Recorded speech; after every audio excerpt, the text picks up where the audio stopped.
it's always the same one though, so I don't think I really need to send it to him, because I think he already had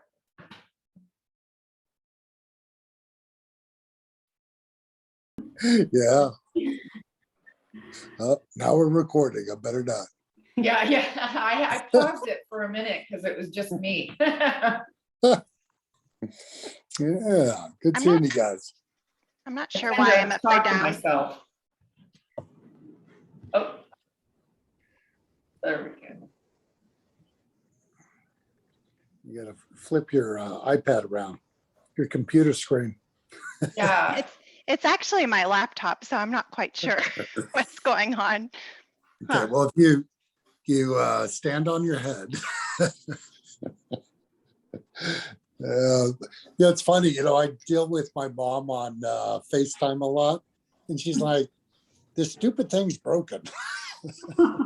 Because she's always upside down. It's like, oh, it's broken. It's like, Mom, it's not broken.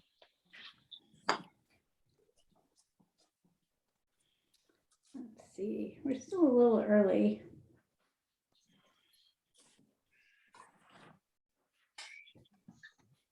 Michelle, you look like you're getting ready to go on the ski slopes or something. You know, I've been sick this week, so everything's cold. So Oh no. yes, All right, get get back in school. you know, that's it. That's it. Yeah, I'd rather be on the ski slope though. Yeah. There's not much snow up there right now. Nope. Maybe after this weekend. Yeah, well, yeah, let's hope. We need No, some, I don't know. We'll see if we actually get rain though, right? but we need it pretty We bad. we do. It's pretty sad when I'm wishing for rain. Yeah, I agree, but I'm ready for it to help me water my lawn. Oh, exactly, me too.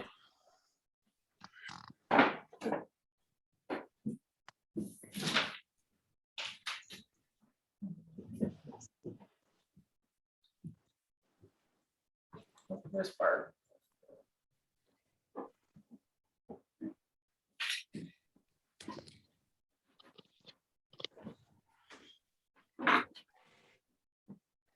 So I already started practicing with my new disc. I love it. It does make me a little better. Just don't throw it to your dog. No, I actually made it into the basket. I'm proud to say. Good. So I went on the internet and checked out Avery. I'll tell you what, he's pretty famous. You know, in that world, it's like, you know, if it was tennis, he would be like Roger Federer or somebody. Yeah, he is. Avery? Is that who you're mentioning? Oh, world champion 2009. He's very well known. Yeah. Yeah, very nice guy too. Just No, very thoughtful. The whole process has been amazing. I don't know how you got him, but I really enjoyed meeting him. Yeah, yep. You know, I really wish we would have, you know, maybe once we get the court up and running, it would be nice to have him out, and maybe COVID might be over too, and have him come out and meet everybody. Well, we should have a tournament exhibition. Yeah, if I knew he was that well renowned, I would have been like, okay, we got to at least play one hole together. Yeah, he wanted to play. Yeah, I know. Well, we had the disc. We should have played one hole. Yeah.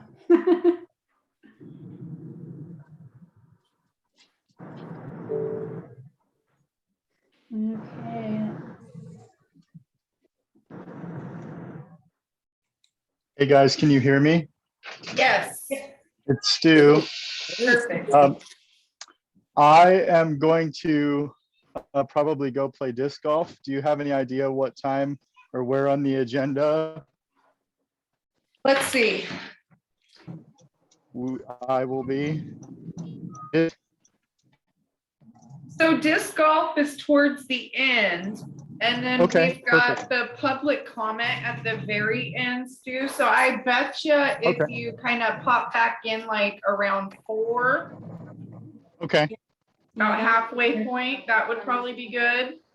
sure. I'd be glad to sort of listen too, just out of curiosity, but that gives me a minute to get into town and not have to worry about pulling over suddenly or something like that. yeah, Yeah, yeah. I mean, even a little after that, that would be cool too. So give you about an hour or so. Yeah, I'll be in at 4 just in case, and you guys can expect me then. Okay, perfect. Thank you. All right, thanks, guys. Bye, Stu. All right, Barb, do you want to go ahead and start it?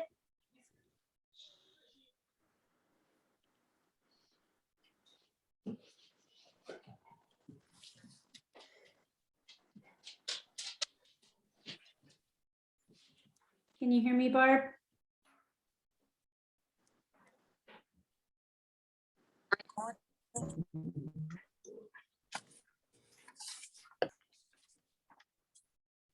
Okay.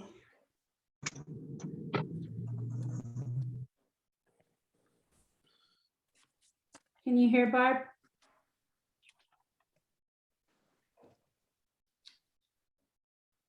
I think she just dropped off. I bet you she's gonna be coming back.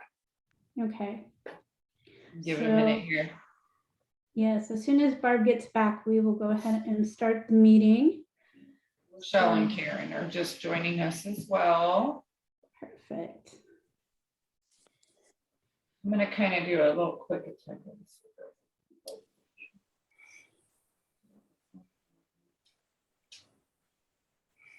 So while we're waiting, Karen, thank you so much for your Kerr Park pictures. You're welcome. Those look so terrific. They're not long enough. You can stop on that.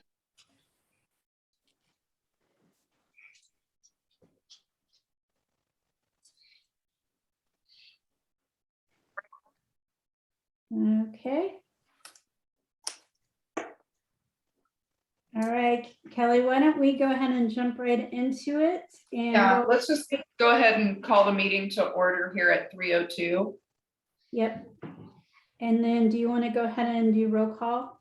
Yeah. Barb will be back shortly, I know. Myra? Here. Yeah, I thought, okay, thank you. Quentin? I don't see him. I don't think he's with us at the moment. He might join us later. Rochelle? Here. Here. Karen? Here. Thank you. Michelle Wagner? Here. Thank you. And then I'm here, Kelly Brown, and it looks like we have Michelle Wright joining us, Will Noonan, and Devin McDowell is joining us as far as staff today. All right, well, we want to go ahead and have everybody review the minutes. Yeah, Barb's joining us again here.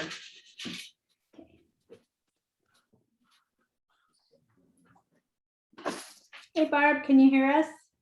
Hi, I'm sorry I had problems with my connection. That's Have okay. you already seen it? Okay, so while we did roll call and now we're reviewing the minutes.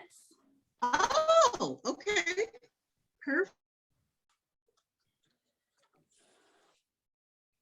So I realized that there was a lot of minutes that we need to kind of approve due to, quorum and a couple cancellation meetings. Has everybody had a chance to review the April minutes?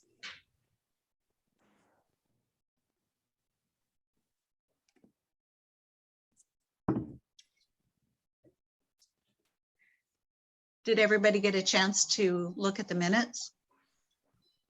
We can start with April's. That's the first one that we have to look at and approve.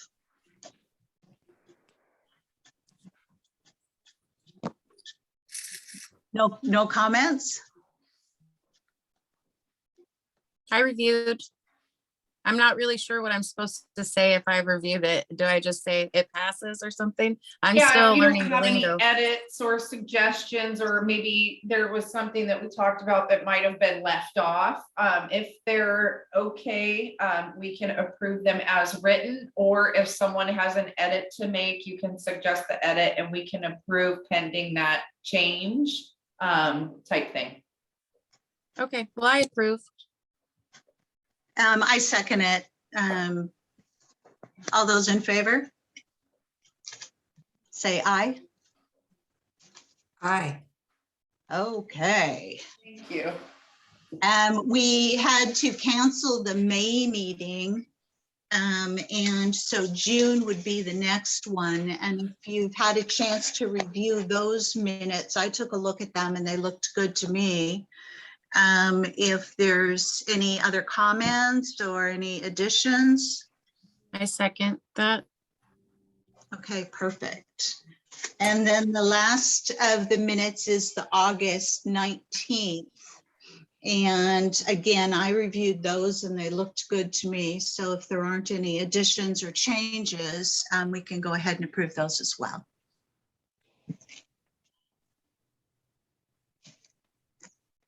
Does anybody want to second that?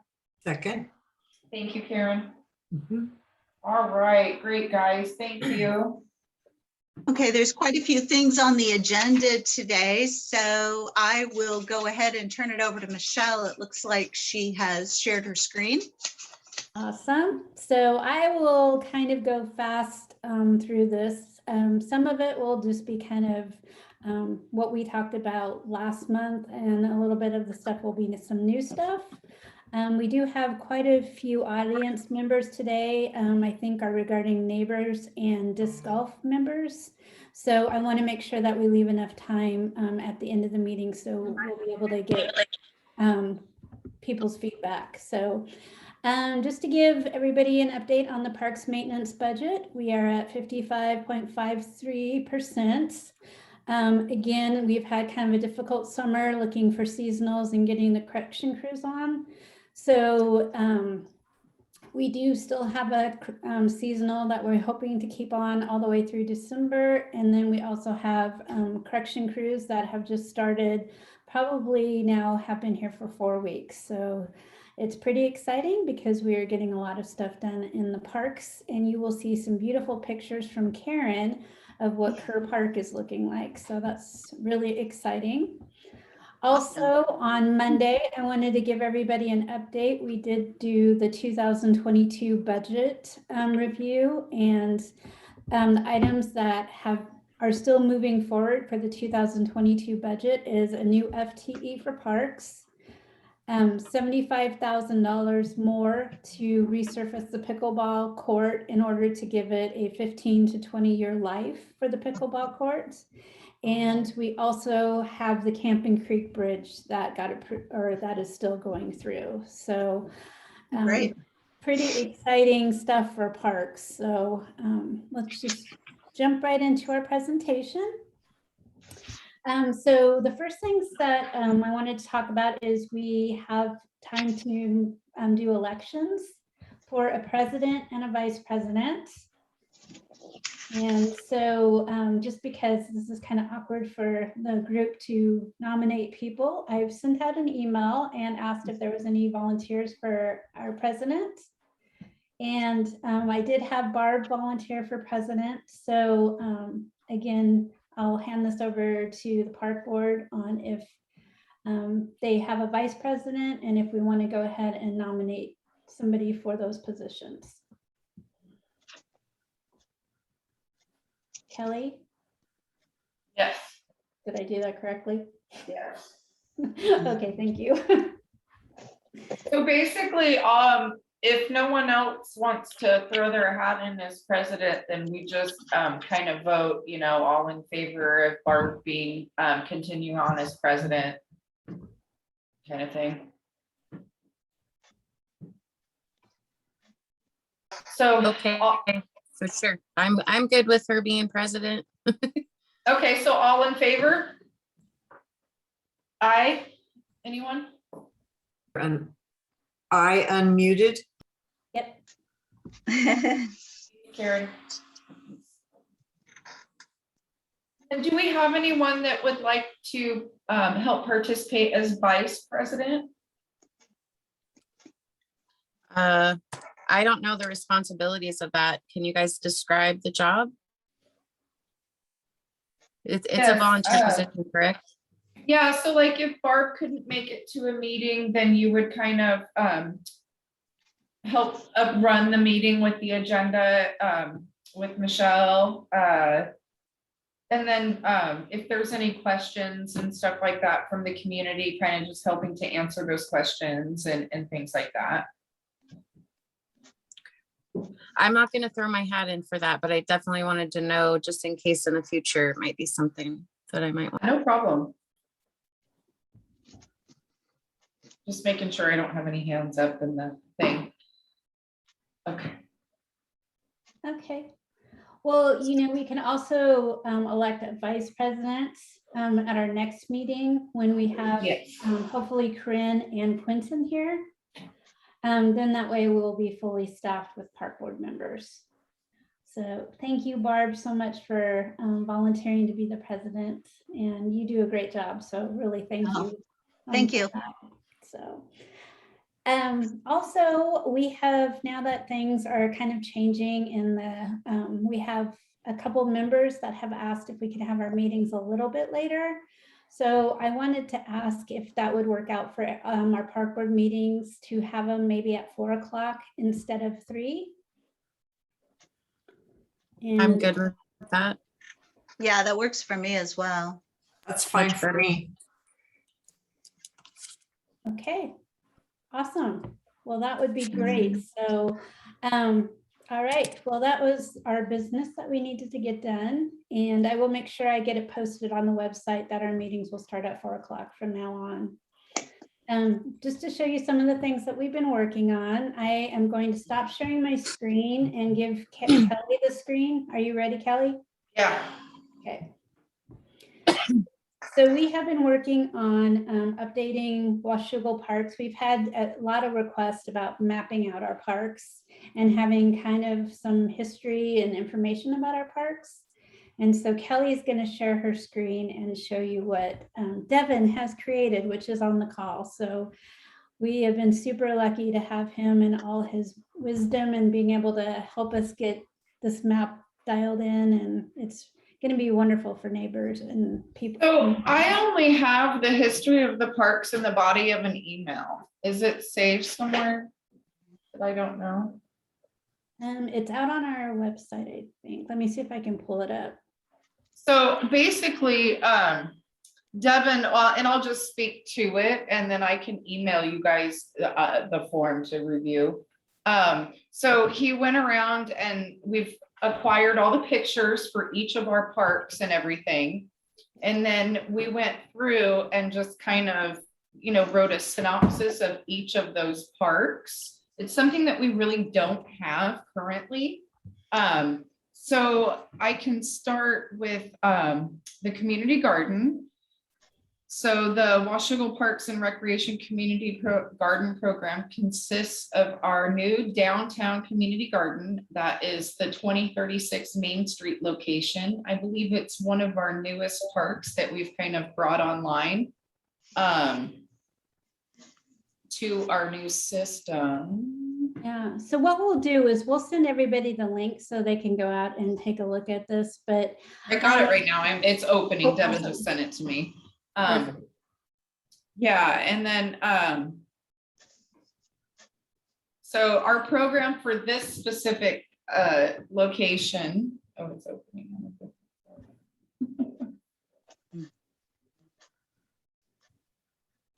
All right, so this is to help promote community building, sustainable practices, and ecological responsible gardening.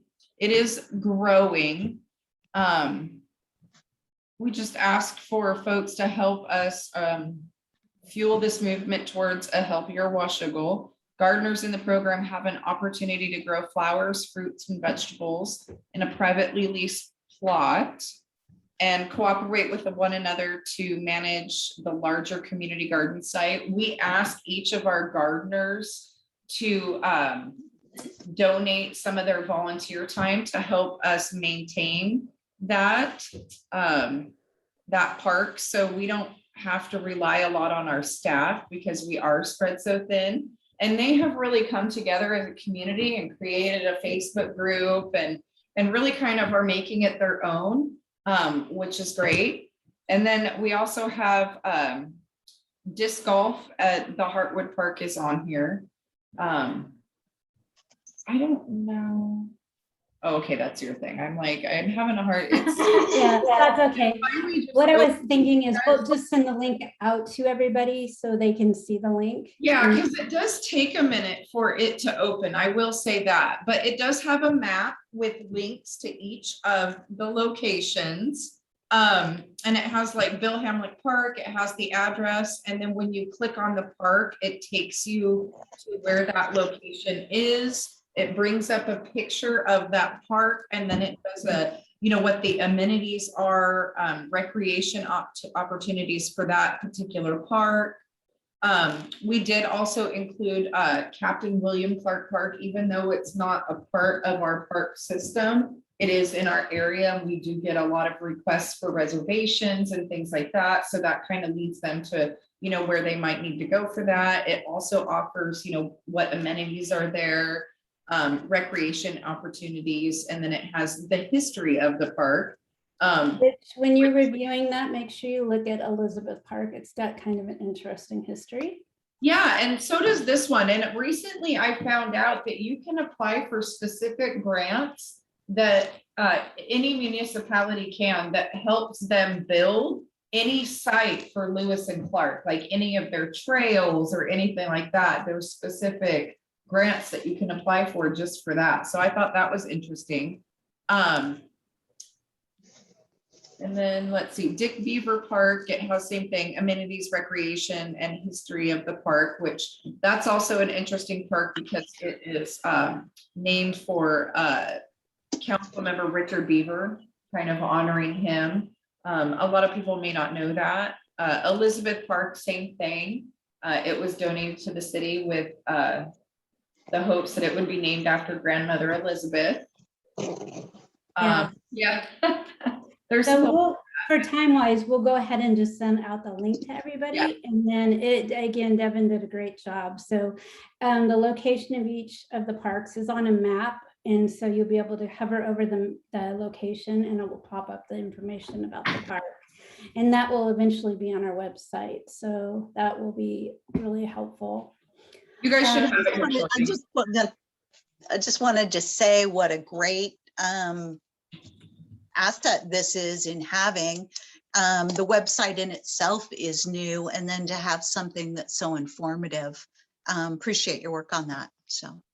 Yeah, great job, Devin. That was really awesome. So, so we kind of go back through this kind of quickly. So we sent out these postcards for the fall recreation guide. We ended up having Skyhawks cancel their courses mostly just because of COVID. So the only camps that we'll be having is soccer shops for the fall. And then we'll go ahead and start back up in the spring if things improve with COVID. One of the other things before we go into disc golf later on in the presentation, we're hoping to utilize these postcards. We found it was pretty inexpensive to send them out in the mail, being a postcard size. And that's one of the ways we're going to try to reach out and communicate to the neighbors around the Hartwood disc golf course. I wanted to hit upon City of Camus's definition of a park ambassador. And again, this might be an item that we have to hold off until we have more park board members. Kelly, do you see if Quentin or Corinne was able to join us?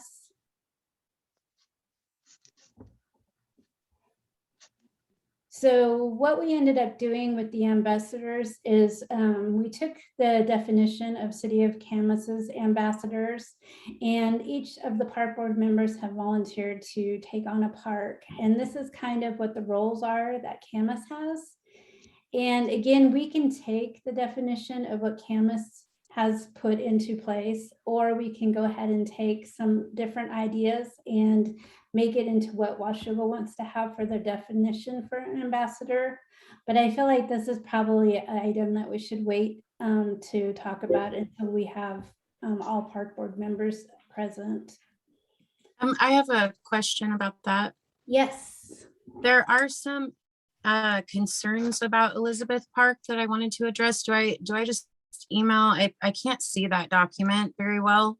So do I just email you the list of things that are concerns? I've only been going once a month. I didn't realize we needed to go once a week. Actually, we're not set to doing anything yet as far as the park ambassadors go. I mean, we might find that going every other week it works for Washougal. So Okay. that's kind of what we'll decide. Will has had a lot of things come up about Elizabeth Park too. So, Okay. you know, what we would like to do is during the ambassador section is just if there is some things going on within the parks that you're listed on, just to bring it up during this time. So we'll Okay. always have it available. So yeah, why don't you go ahead and start, Myra? So what have you seen at Elizabeth? There are quite a few kids that are using it as a way to hide, to use vapes, smoke other drugs, and drink alcohol. There's a little tiny bit of litter once in a while. I've picked up a few things, but it's not like a major problem, but it could become a problem. I haven't really noticed a lot. I didn't really understand 100% what I was supposed to be doing, but I have noticed that those are kind of my main concerns about the park. And since it's kind of guarded by, you know, the townhouses or whatever those are, I think that they're able to kind of hide back there a little bit easier. I don't really know what the solution is. I just know that this is something that, you know, kids will kind of sneak off from areas that I didn't even see them. There's not really a whole lot of people there. Once in a while, I've ran into a couple people, but I didn't approach them or anything. So, but I have talked to my son and a bunch of his friends, and it's one of the reasons I don't allow them to go there. So, Yeah. Later on in the presentation, some of the vandalism that we've had is at Elizabeth. We've actually had vandalism at all the parks, and financially bringing in cameras to all the parks is a little bit tricky to do, but kind of hoping in some of the really serious areas like Lower Hathaway that eventually we'll be able to get some sort of cameras. Yeah, that one's just hard because it doesn't have like a large parking lot, right? Like that leads into a small little corridor, and then it really opens up, and it is kind of a hidden gem, right? So it is kind of easy to kind of hide off. It is. Yep. And there's a neighborhood that's right behind it where there's like a backyard that goes directly to it, and there's hiding spots back there. And I only know because I lived right across the street from it. So I remember kids crossing over with backpacks and stuff. And I actually have found a hypodermic needle there. So I'm concerned about that park specifically because of the drug use. I've witnessed the kids running off, and I know what they're doing. I happened to be a really bad kid when I was growing up. So I know what the kids are doing over there. And a lot of the teenagers that I have around the house quite often, because this is the hangout place the safe place for them to come. They inform me about the stuff, even stuff I don't see. So I just thought maybe it definitely needs to be something that is addressed. I don't know if it's just the area. I'm not sure. I just know that there are quite a few kids that are telling me that they're over there using drugs. So and drinking. Like a neighborhood kind of watch type thing, and maybe kind of calling 311 or something like that. To kind of just help. I mean, the more that it's patrolled, even if it's by residents that live by, I think the more eyes on them, the less they'll be to be doing the bad behaviors. If they know they're, and also having something for them to do besides parks would be good too. I think that if they had some regular, which I know we've talked about before and I'm on it, it's just going to take a lot of time. But if they had something more to do, they would be more likely to stay away from that kind of stuff. They're bored. That's a lot of it. Well, And and their Michelle, parents don't have a lot of money. What's that?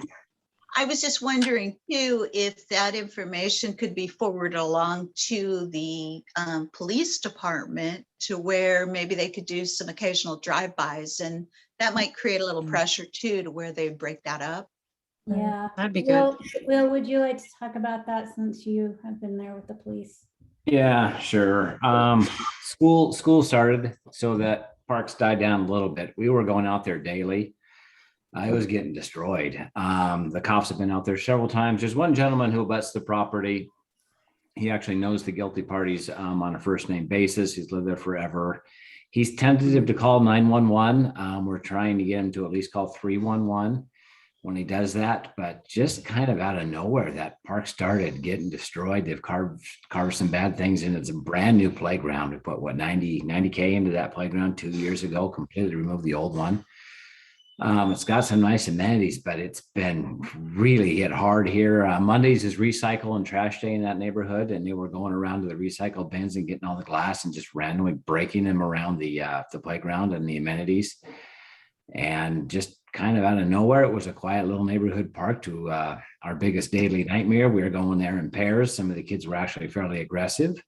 And yeah, the cops know about it. They're going by it more regularly. We're trying to encourage the neighbor to actually dial 911 because he calls me or something like that. Well, I'm not out there. I'm in my office. I might not even be on my phone. And by the time we get out there, they're gone or whatever. But they are aware of it. We're trying to make it better. And hopefully as quickly as it started out in Elizabeth, it'll go away.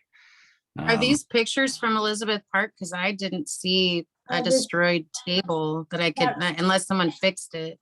Yeah, Nope. Will fixed it. That is the Okay. table from Elizabeth. The kids, they actually didn't destroy it. They gave it a good effort, but we are able to fix that one. Okay, I just must not have came by. I just noticed there was quite a bit of garbage, not like super bad. I did pick up what I saw, but That's I didn't appreciated. see. Yeah. Yeah, we've Yeah, been doing I'll have to go over there more patrols often. daily. Unfortunately. I'll go over there. I'll go over there more often. I just, yeah, there's gotta be something we can do, but you're right. You know what I'll do?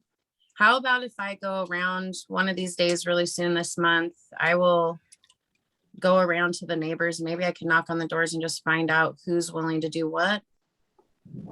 Does that sound like a plan? Should I do that? If you're willing to, yeah, my hunch is there's not a lot of adult supervision there in the first place. Yeah, no, there isn't. And a lot of the kids I know by name too. And it's there's a long list of kids, and I've worked with the police with some of them, and some of them are just they're in trouble all the time. And if you're not So I'll see what I comfortable can. door to door, Myra, we could maybe I could work with you and we could do a mailer and use GIS to get the addresses and things like that. We can send letters out with contact info, Okay. and, whatever, just let That'd me be know what route you want to go. Yeah, that would be really great. Thank you. I will. Do you want me to email you Yeah, about please. that? Okay. So I skipped over the adopt a park a little bit just because, again, we don't have everybody here to make any decisions. So we'll discuss that at our next meeting. We have been hit hard. So basically on vandalism, this is Lower Hathaway right after we had painted it. The graffiti did come off. I'm not sure I think it's been hit again since we did that. Will can confirm that. This Yes. is the porta potty that we had at Upper Hathaway. It got pushed out into the parking lot and ran over. So these definitely are things that we are seeing happening in parks. And like Will said, it's kind of a relief, at least for our staff, to be able to, have kids back in school, and hopefully some of the vandalism will stop. Wow. Yeah, we got really, really busy at the end of summer for some reason. Yeah. So, and kind of along what Myra was saying too, we have had complaints of smoking at each park. Come to find out, we kind of looked at our rules, and this is something that is specifically not in our rules. We kind of feel like we fall under the Clark County rules, but Camas realized it's not in their rules either. So we're going to kind of partner up on trying to make our rules consistent between us and Camas, and try to put something in about no smoking within our parks. Again, enforcement is something that, you know, we can't do, but we can at least try to have people not do it as often. Let them know the expectations at least. Yeah, exactly. Yeah, and I love the idea of working with Camas to have a cohesive message. I like that. Yes, Michelle. Did you say Camas does not have a smoking policy for their parks? Correct. No. So for us to be in conjunction with them, we would not have one, correct? Correct. Okay. Is that a common thing in states, or is it a city thing? That's Yes, the state leaves it up to the municipalities to create their own, and they are highly encouraged to do so. But again, there goes the question of enforcement and approach, right? Yeah, but posting it would be really nice to get it posted that it is an expectation.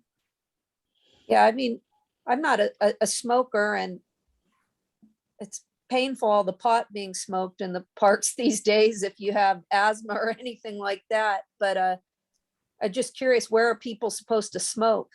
I guess just outside their porch, right? Or Yep, car, porch, or at home, right?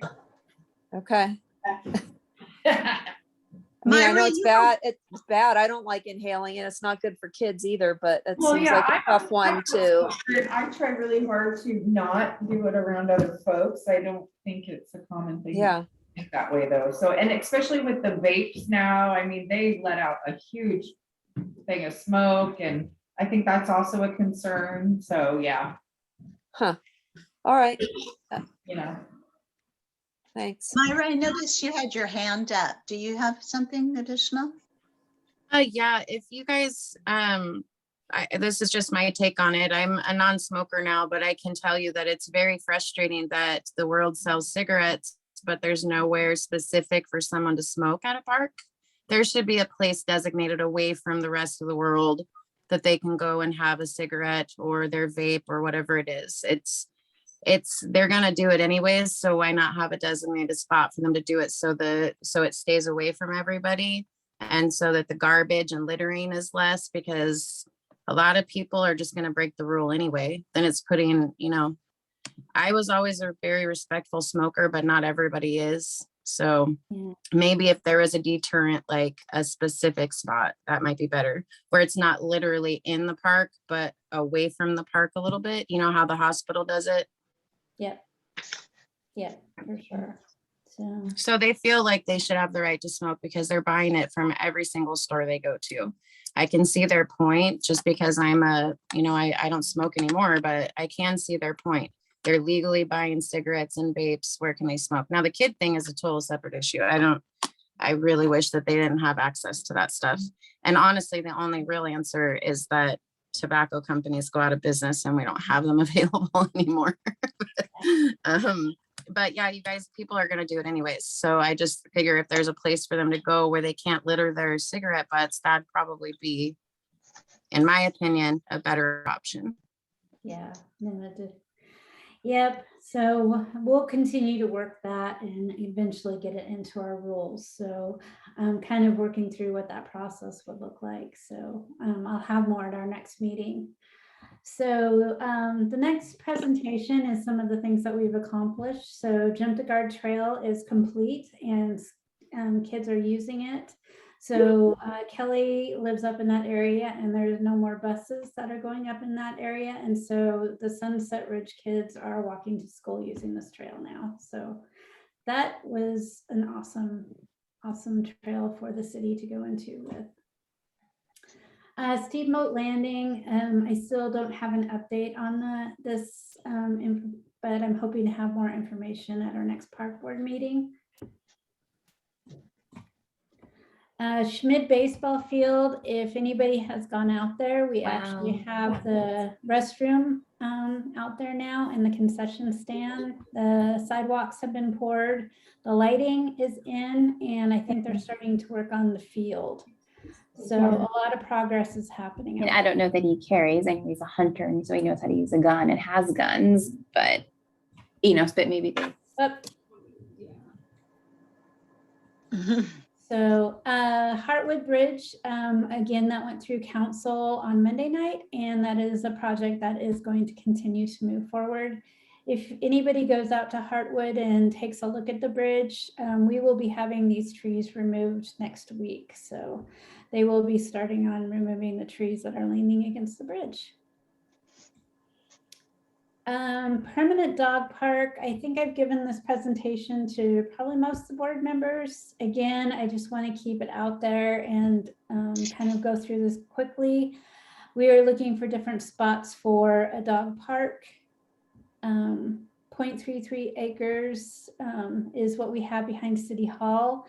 The City Hall parking lot, it still needs to be reviewed and figured out what we're going to do with that, but that is definitely one still on our list of ones to review.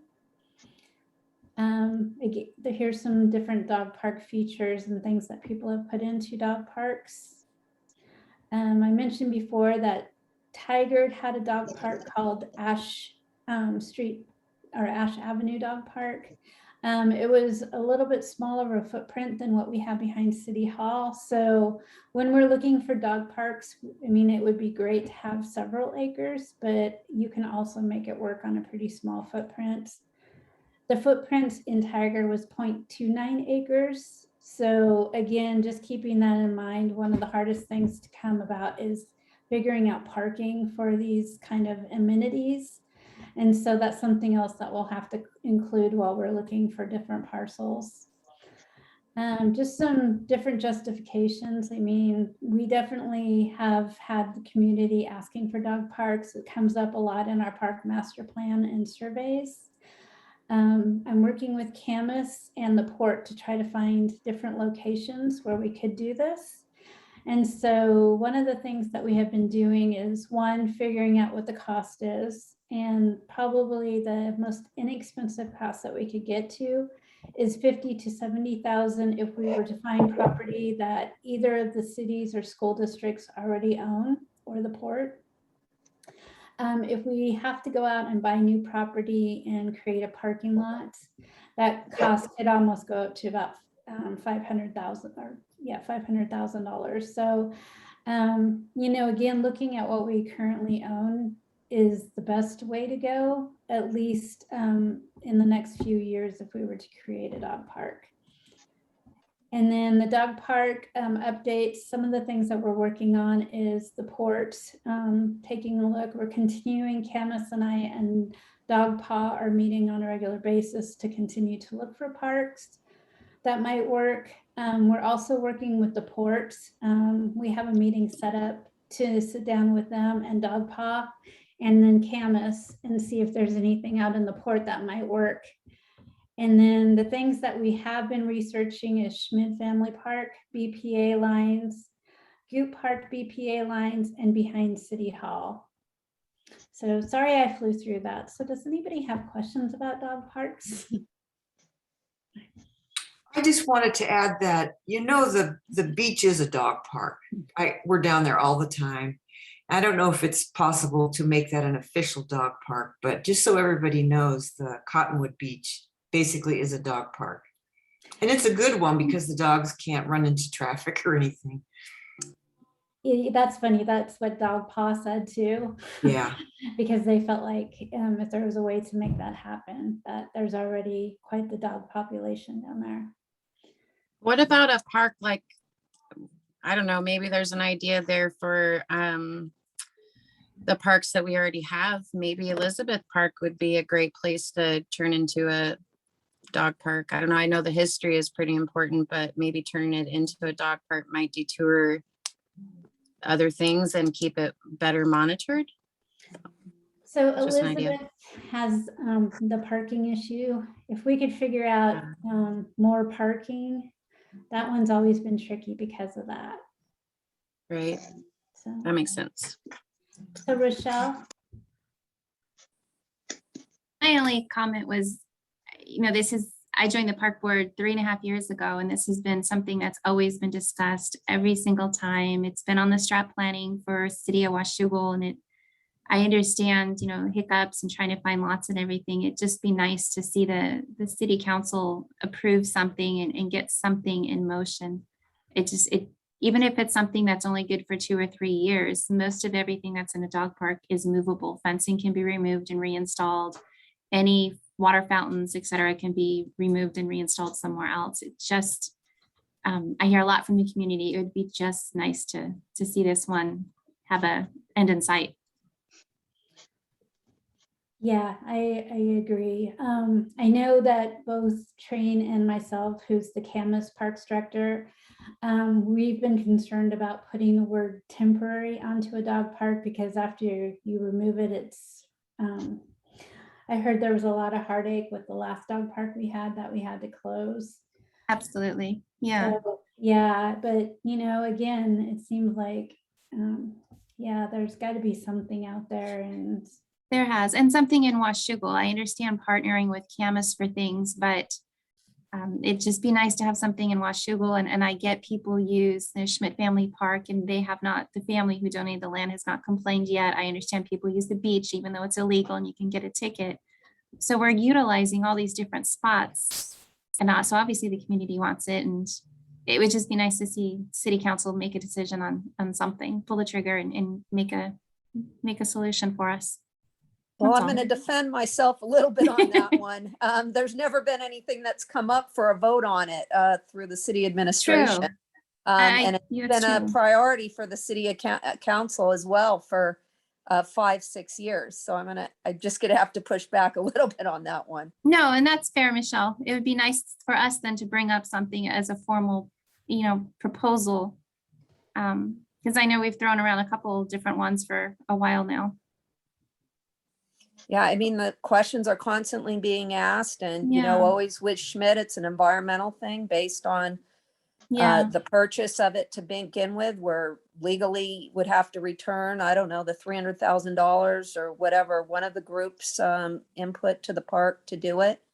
The Goop Park, people hit that hard, but apparently the citizens that live there were really against it and up in arms against it. And then everything around the city seems to be tagged possibly for parking lot stuff in the future. Yeah, and I agree with you. I use the river all the time, but technically, you could be presented with a ticket if your dog is off leash, and someone could come and report you, I suppose. So, Is it possible to get a map of the different available lots within the city of Washougal? So maybe we could all look at it. I think we did that a couple years back, but I don't think we actually truly made an effort with it, but I believe we had gotten something, but maybe we could all look and brainstorm together and go through each lot and identify what it could be used for, if anything. yeah, actually the timing is perfect for that because we're also identifying open space property that we potentially could put into surplus too.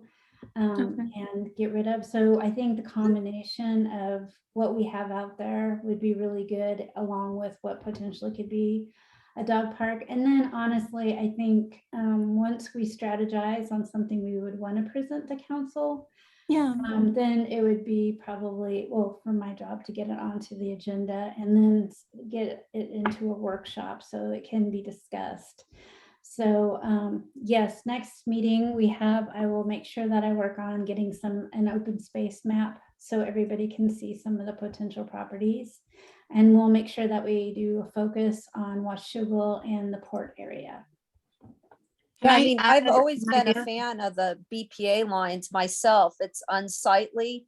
I wouldn't think that you'd get too many complaints from local people because there's always a large offset from developments as well. I like that option, always have.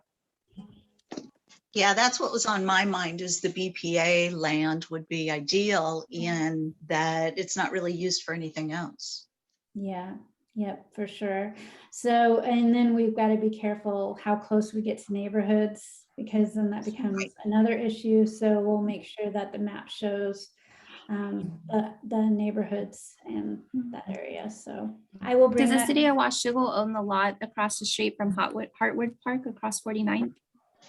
I would like to. No.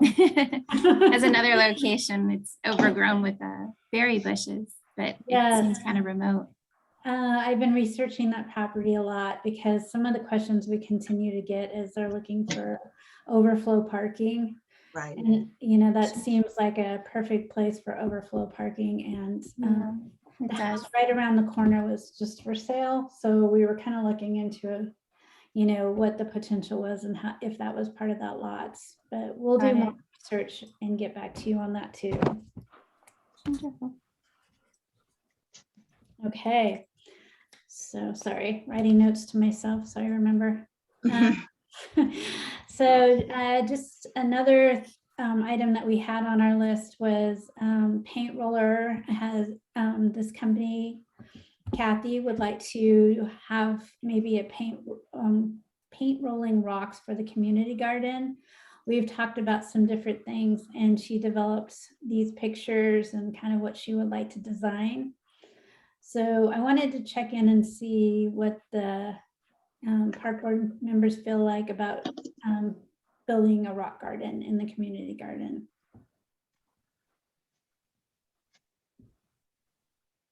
So Myra, I think your hand's still up from the last question. Oh, I was just trying to think outside the box for the dog park and how it could possibly be temporarily, where a couple of different parks just temporarily till something was found or figured out, because it sounds like it's going to take a while. That maybe, you know, the easily removable things that you guys were talking about, maybe there's a couple parks that we could have a combo park or something, or is that something that neighbors are, sounds like there should be some kind of compromise somewhere so that there's a place for people with their animals to be able to go to, even if it's in a neighborhood. I mean, if it was at multiple parks, there wouldn't be as many issues with parking. We have had thoughts about Hamlet Park, because that is got a lot of parking. But again, then you've got the dog barking in the neighborhoods, and there's quite a few neighbors in that area. But you know, that could be a potential area to look at. William Clark Park, even though it's technically a regional park, we are park owners in that park.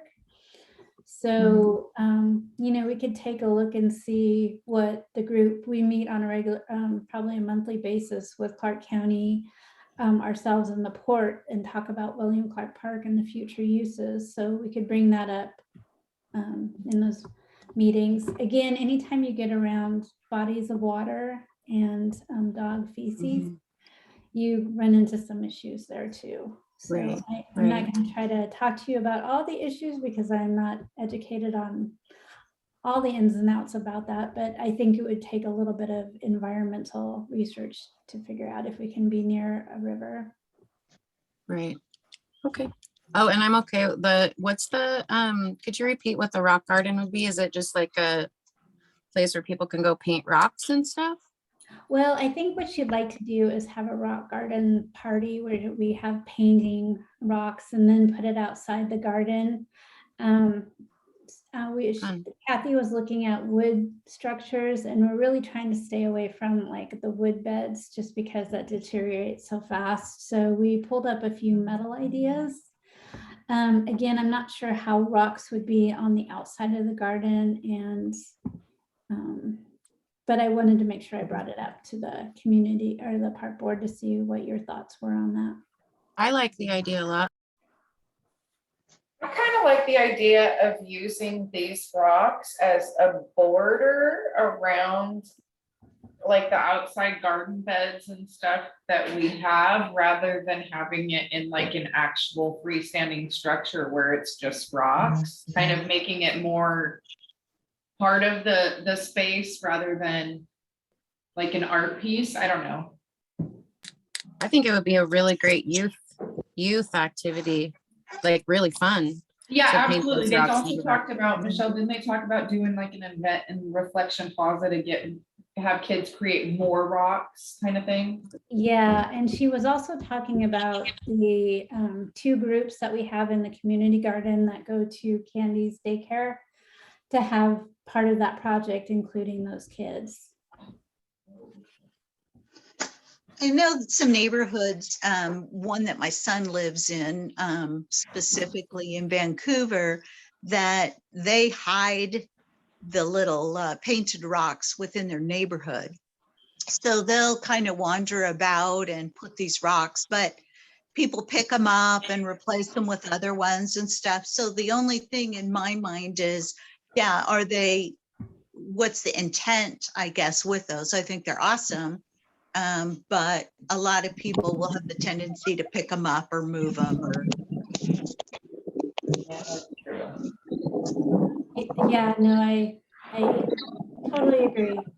So, and sometimes rocks are also used to throw at things. So you also have to deal with that and putting it into landscape. We do need to do that. So thing. I like that though. Maybe just having some wet concrete that the kids come down and put in to where they would adhere and stay. I don't know. Yeah, that's not a bad idea at all. So yeah, so we'll follow up more on that. And then yeah, I'd love to know about that in advance if it's okay, because unless you're just going to close it to certain age groups, there's a couple youth groups I'm involved in. I think they would really love that kind of a project, to do something like that. Yeah, she wants to do it as far as the community goes. So I That think would be great. Yeah. Awesome. As far as, I guess, projects that we do within the community, we have had birdhouses, and Kelly and I put birdhouses out throughout the community garden and Elizabeth Park. And so we'll probably be putting some out at Hartwood because, again, it's kind of a nice natural habitat for the birds and the wetland areas. So again, these were made by high school kids, and it really has added color and beauty within our community. So I wanted to let everybody know that we have had 2 movies in Reflection Plaza, and we will be having another movie on September 25th in Reflection Plaza. And Kelly, I think it's Goonies. I believe so.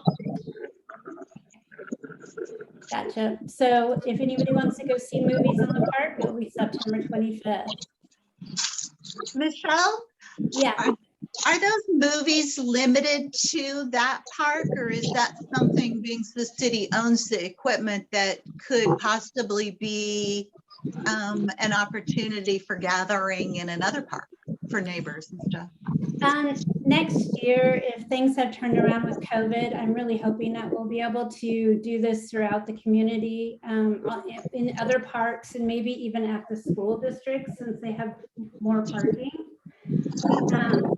But yeah, the reason we're doing it at Reflection Plaza is the WBA, Washougal Business Alliance, is the ones kind of dealing with the this movie and bringing the movies into Reflection Plaza. Thank you. Okay, the other thing I just wanted to share with everybody is we will be having a public hearing next Monday at council regarding the park impact fee. So we will be presenting that and getting public feedback on the park impact fee. Is the public hearing online, Michelle? Yes, it will be a council meeting and it will be on Zoom. So Perfect, thank you. Yeah, any information you can go out to the council and then click on the Zoom link. Okay, the next thing we'd like to talk about is Kerr Park and the blackberry removal. These beautiful pictures. I should have given a dedication that Karen gave me these pictures, but we have had the correction crews out there for probably, Will, would you say about 2 weeks? Yeah, 2 weeks total, probably. And then we'll be having the estuary group come out and do plantings. Yeah, and I'm not sure if that's going to happen again this fall or this winter. I know on, I think Monday, the 21st, I'm walking through the park with a couple of different arborists in the estuary group. The estuary group thinks they have some money to get rid of or put down some of these dead snags, which is pretty much all that's left in this park. She's really eager and nice and ambitious, and I think very young. I don't think she has any idea what it costs to get an arborist in there, a timber group, to put some of these on the ground. But I'm all for it. I'm glad to see what she come up with, and yeah, that'd be great. And the correction crew, they're really small because of COVID. There are only 4 members, but they've just been hitting it out of the park. So they've probably got one more day going on kind of the north side of the trail towards Sunset View Road. And then probably another day, I'm going to have them come in there and collar a bunch of the fir trees in particular, but there's some maples kind of on the east end of the park that need to be collared for the ivy. Perfect, thank you. This is a definite birdie. Okay, so we are jumping into Heartwood Park updates. So we have been able to go out there and you will see the pigs and chickens are back. Again, we are putting them just as a decoration around the sign rather than actually in the playground because we had some safety issues when a playground inspector came out and looked at them. So we didn't want to lose the pigs and chickens, but we have put them more of a display option out by the signs. We also have been installing tables. So you will see that down by the bridge, down by Camping Creek Bridge, you will have a table, a little barbecue, and a trash can down there now. Disc golf course has been a lot of talk lately, and so I just wanted to make sure that we update the park board on everything that's going on with the disc golf. So we have had Avery out, which is Avery Jenkins, and he is a champion disc golf player. He has also gone around and built some amazing disc golf courses. We were lucky enough to contract with him, and I have Stu here, who also has been walking around and working with Avery on developing the disc golf course. The first thing I want to make sure that I share with everybody that the #1 priority within our design is we wanted to make something that makes sense for the neighbors and the disc golf community. And we started out looking at 18 holes and have since rethought that process, and we have found a way that we have made 9 holes safe and work well with everybody within the neighborhood. So again, what we would like to do is have a family-friendly disc golf course. We are going to be working on developing an outreach program with the neighbors and making sure that we can get lots of feedback from neighbors and disc golf players. The outreach will start next week, and thank you to Barb. She will be helping me work with the HOAs and the neighbors to get that information out. I have already started sending out requests for proposals with an environmental firm, because that's a really important part of the disc golf process. Is we will be putting in concrete pads, and we need to make sure that you know, we are making sure that's just within the environmental permits and everything that we need to do to put in this disc golf course.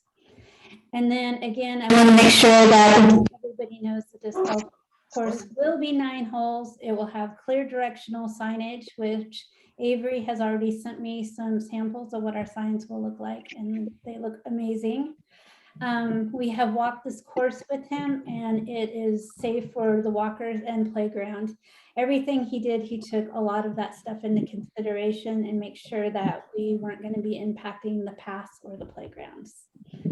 So Stu, do you want to talk a little bit about kind of what you and Avery have been working through? Yeah, so Avery, I don't know what you talked about before, but Avery's been playing a long time. He's played well over 1,000 courses. He's a very good course designer and disc golf world champion in 2009. He's also a good friend of mine. Avery did all of the design and all of the work. I sort of jumped in at the end. Well, I jumped in a little bit at the beginning. He stayed with me and he asked, you know, what I thought. And it was basically exactly what he thought, which was the outline that you just described, which was number one, safety, number two, safety, number three, taking in the neighbors into account and their wishes and concerns. And then, you know, somewhere down the line there, we got to playability in an enjoyable course. So I think that he did a really great job of it. I got to walk the course with him a couple of times. We actually played the layout a couple of times, and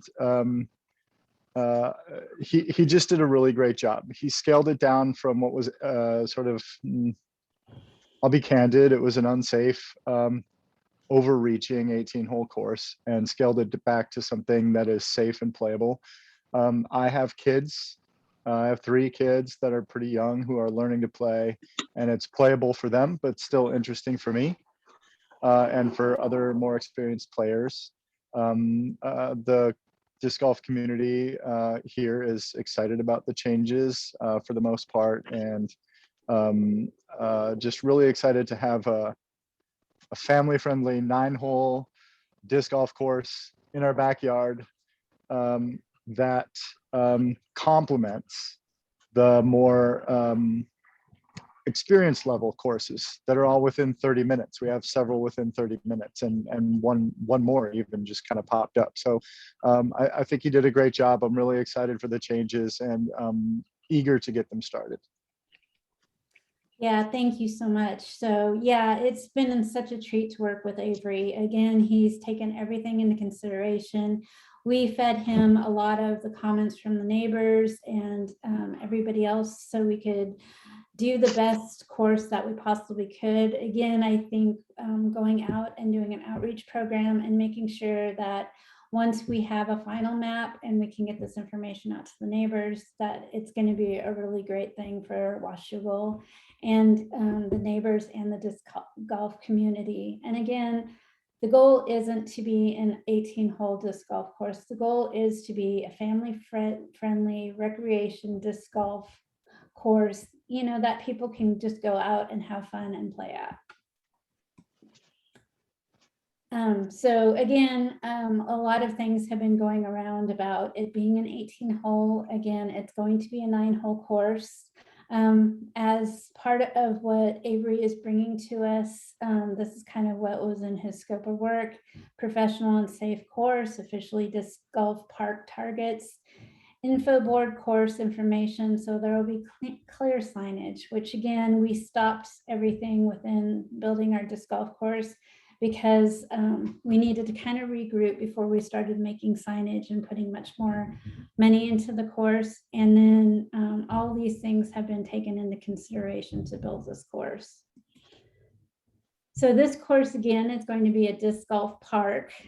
So if you click on the link that I had sent out to you, you can kind of see what this looks like. It's a really cool concept, very clear markings. And again, I think it's going to be perfect for our community.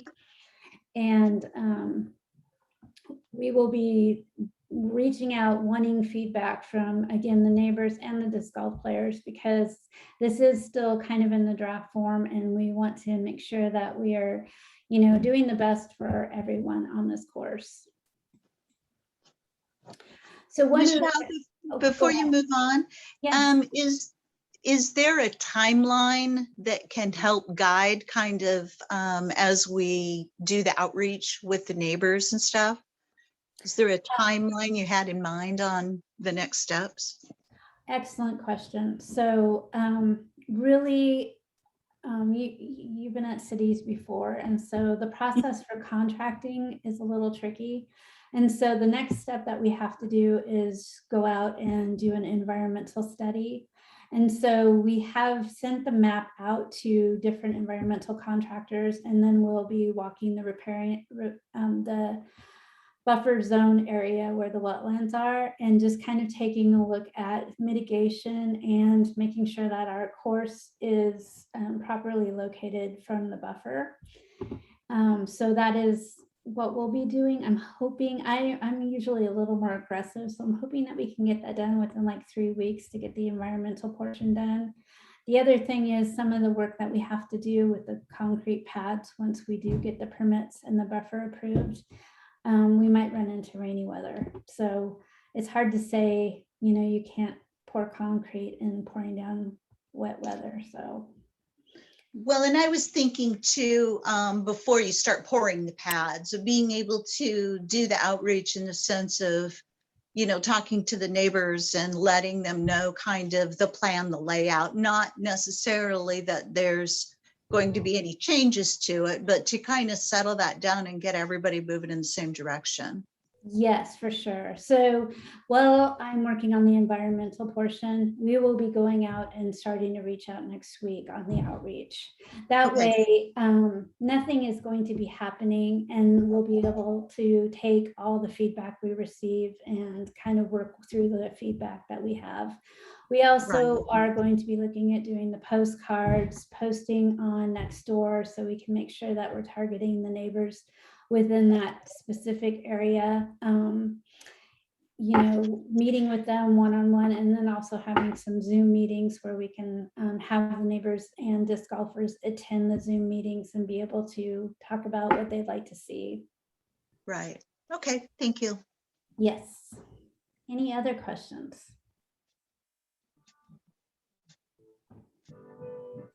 Kelly, do you see any hands? Oh, Rochelle. I'll just comment, and I know a lot of people joined that have concern from the community. As I mentioned, Michelle, there was a lot of questions of me on Sunday of it, and unfortunately I didn't have a lot of answers, which is fine. I reached out to you and I appreciate you kind of gathering all the data, but I support and I hope that we do definitely reach out to the community, because most of them felt kind of out of the loop. So thank you for putting together some more information and details for them. Yes, definitely. So what we have been working on is taking all the comments we've received so far and anything that we've received on Nextdoor and trying to make a frequently asked question, and then the answers, and then we're going to post that on our website. That way, again, we want to be as transparent as possible and make sure that we can communicate and reach out to as many people as we can. Again, because, you know, this is for Washougal, and we want to make sure we're thoughtful in all aspects of what we're doing. Wonderful. Thanks, Michelle. Thank you, everyone. So one of the areas also that we've had a lot of comments about is the Hartwood Wetland Buffer Area. And I've worked for cities for about 20 years. And so educating people on kind of the wetland areas and the buffer areas and what that actually means. So we have had correction crew come in and cut back the blackberries. And I have spent hours out there going through the blackberries to find if there's any native plants actually underneath the blackberries, which is really not a fun job, I'll tell you. So one of the things that I have found is at one time we have had a lot of native plantings that we put out in that area. And because the blackberries have taken over, they're invasive species. It's definitely like ivy. It's not something that you want to have in your wetland buffer area. And so that's something that we're going to continue to work on. Just because it makes a better habitat for wildlife to have the blackberries cut back and plant native plantings in the area, which is something that we're going to try to be doing. Again, some of these pictures just truly show what we're looking at. I mean, the blackberries were so overgrown that they were going into the trees and then choking out the trees. This right here is native plants. And again, they have the blackberries all the way around the plants. So what we would do is not go in and cut everything. It's keeping the native plants and then cutting the blackberries out so we can try to get control of those areas. Again, after we do cut those areas, bringing in the native plants to kind of restore the that areas, how best to handle those wetland buffers. And we will be hearing the same thing from the environmental services regarding that, the blackberry area and containing the blackberries as much as we possibly can. So, Michelle, I think that's a really good point, but I think the way we communicate it, to be able to let people know that, you know, it's not just all being cleared out, but being restored. Yeah, you know, and it's really funny because, I mean, it's not actually funny, but we did the exact same thing at Kerr Park that we're doing at Hartwood, and it was like night and day, the reactions from the neighborhoods. So again, I think it's getting out, and, you know, Kerr, we had neighbors coming out and saying, oh my gosh, this looks so amazing, you know, what you guys have done is incredible. And then, you know, we had kind of a little bit different response from the Hartwood neighborhood area. So again, it's getting the message out there of what we're trying to do and trying to do the replantings, and that, you know, blackberry bushes, I mean, as much as the blackberries are amazing, they are an invasive species. Right. And again, it's not necessarily to in any way take away from the park and clearing those. It's to better improve and get those native plants reestablished. Yep, exactly. Michelle Wagner, did you have a question or comment? Yeah, it's kind of kills two birds with one stone on the blackberries, and then also in regards to Oak Tree Park. With the blackberries there, I think that you could, as something that needs to be done, I think that you need to go a little bit beyond the current perimeter, and right where the new houses are, clear away some of those blackberries, as well as to the south of the park where they're kind of blocking views there, you know, and it abuts the access there for the future water tower. I think that would really help that park out. And since it seems to be part of your plan here with blackberries too, it fits right in. Well, and we've been given a gift too, because none of the other cities have signed up for correction crew, and we didn't know that we would be receiving them. So we've been lucky enough to have the correction crews kind of to ourselves until other cities start getting their agreements put in place. So again, we want to utilize them as much as we can while we have them, because it is kind of a shared resource between all cities. Okay, so just again, talk about some of the projects at Hartwood. We have a very cute little split rail fence put around the playground. Again, the split rail fence is not actually needed for any protection around the playground, but again, it delineates the playground area for the disc golfers. Again, just some more improvements that we've been putting in, swings, and it's been really awesome to see how many kids have gone out, and this is a very popular park, and we have a lot of kids playing on it and playing on the new equipment that we have installed.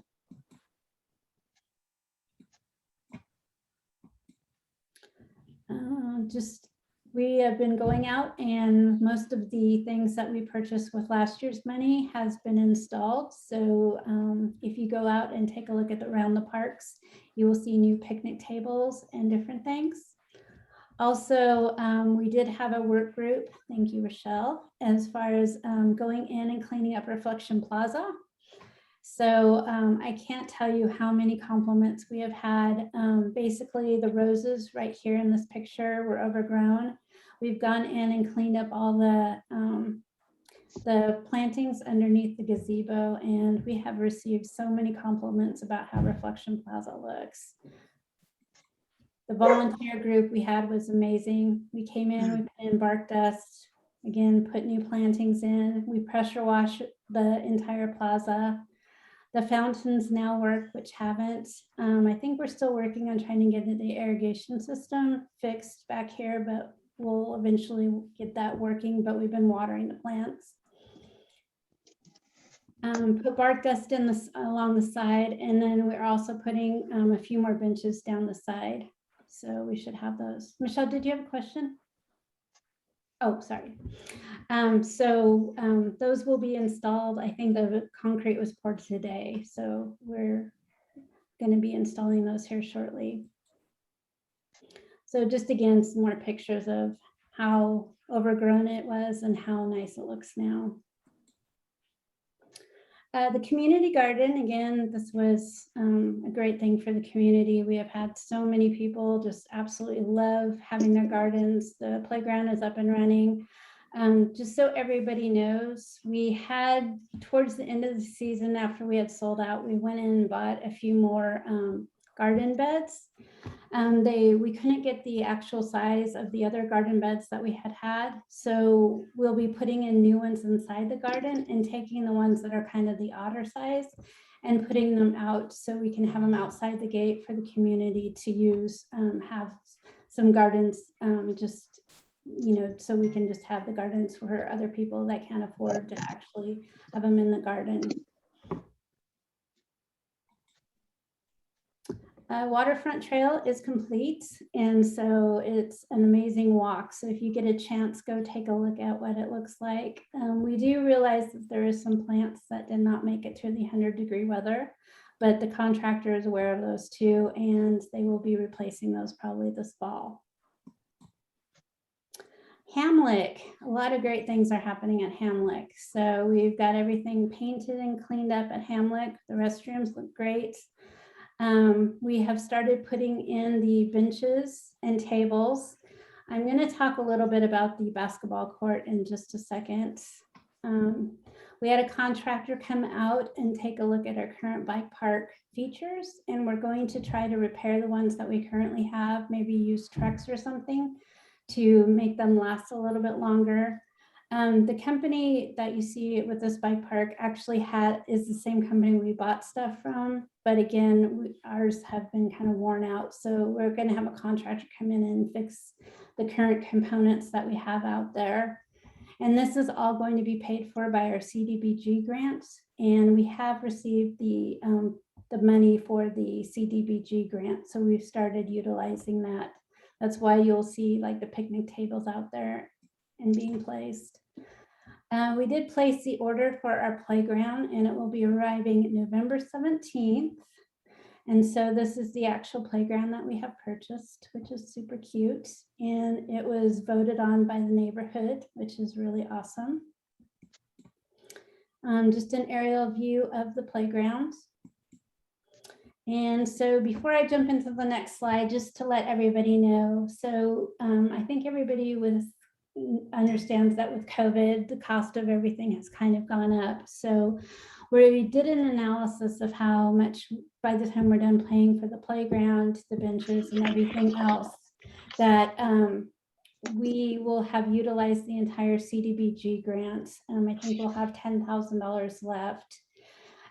Because the basketball court might take some stormwater and ADA requirements, that one of the things that we had talked about doing is maybe going back out for the CDBG grant that opens up October 1st and maybe requesting a full basketball court instead of a half basketball court, and seeing if we can leverage the money that we've already spent on Hamlick for a full basketball court. So I just kind of wanted to throw that out to the park board and see what everybody's thoughts are on that. I would just want to ask the question, so if the half basketball court were already included in the grant request, would we be able to gather enough money in that new grant request, or would it just be the difference between the half versus full? Great question. So we have about $10,000 left. Mm-hmm. So one of the requirements is we need to make it close enough to the sidewalk to make it ADA. And so we're thinking that the actual basketball court will probably cost $20,000 by the time we design it, engineer it, and install it, along with making sure that we have any stormwater treatment and the ADA requirements. So we're about $10,000 short for this project. Okay. So I sent an email to CDBG, and they said that there's some options that we can do. They might have contingency within the CDBG that can help us out if it's a small shortfall. I don't know what small shortfall actually means yet. That's what I recall from my time at the City of Vancouver, was sometimes there's unspent money in some of the other awarded grants that they can swing over to help as well. So yeah, so the other reason I'm throwing the full court out is because when we did our camps, that was the most popular activity that kids signed up for our recreation guide. And we do not have a full basketball court in any of our parks. So it's an amenity that we don't have.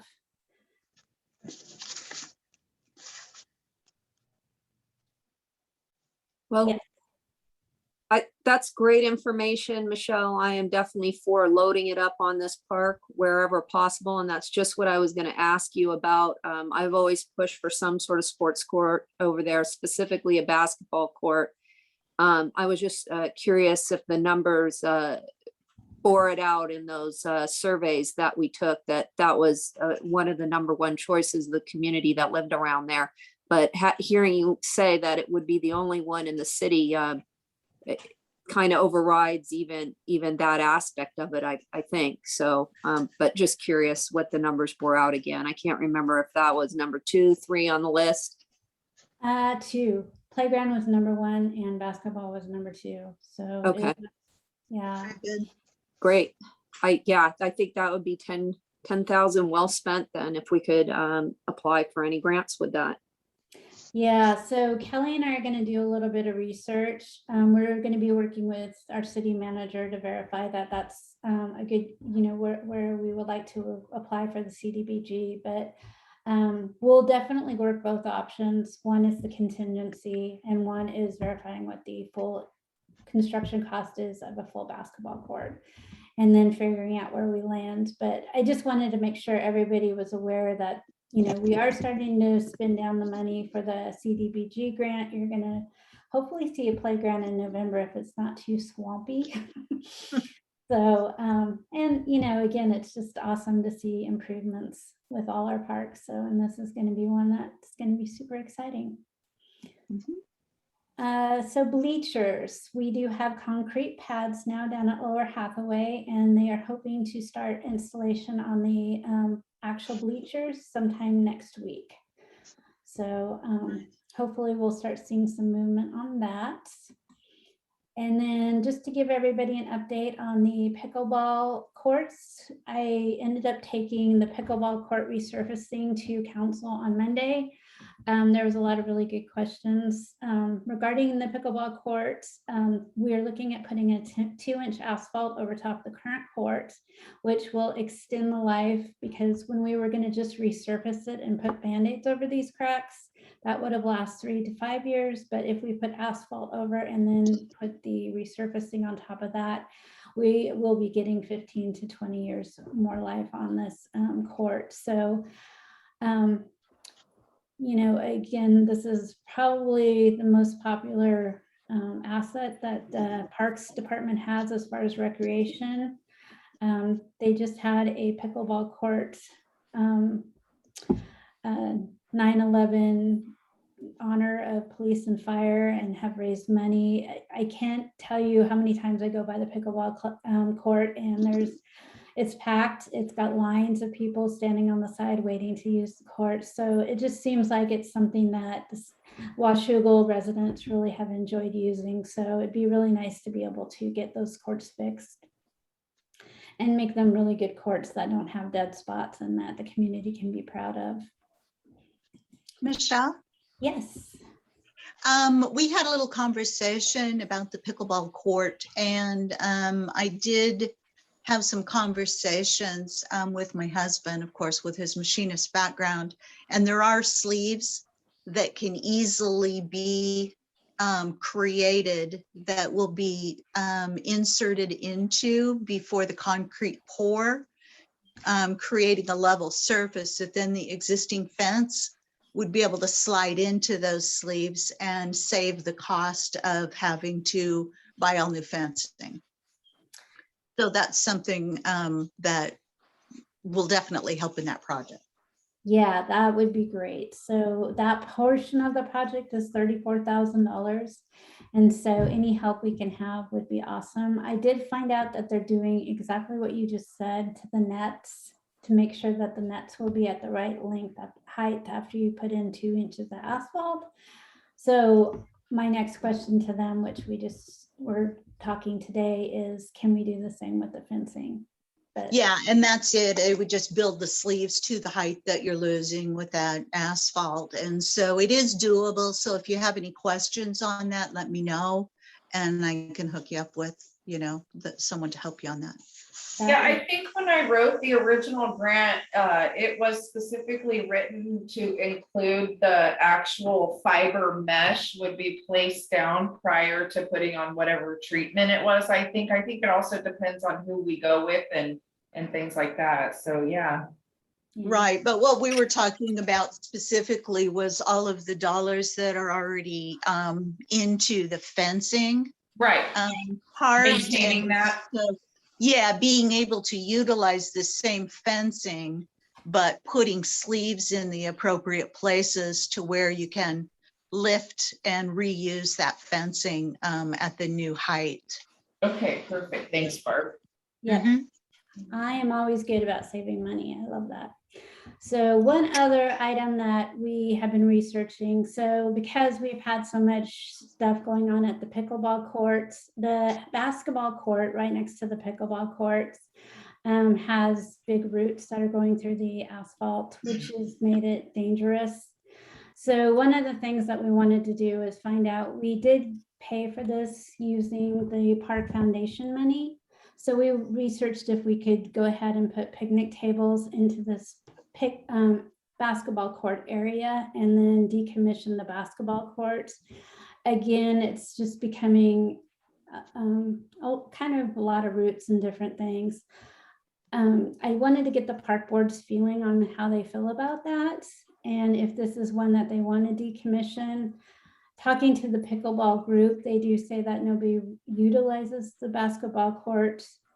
And I know I would feel a lot better if we were able to build a basketball court at Hamlet before we decommission a basketball court in Hathaway. So feedback, what do you guys think? I have a comment and a question about basketball. I get out, as you know, into all the parks, and I see a lot of basketball being played at the schools. How does that fit into this equation? Really awesome question. So one of the things that we found when our basketball classes were booked, I contacted the school district to ask them if we could utilize their courts.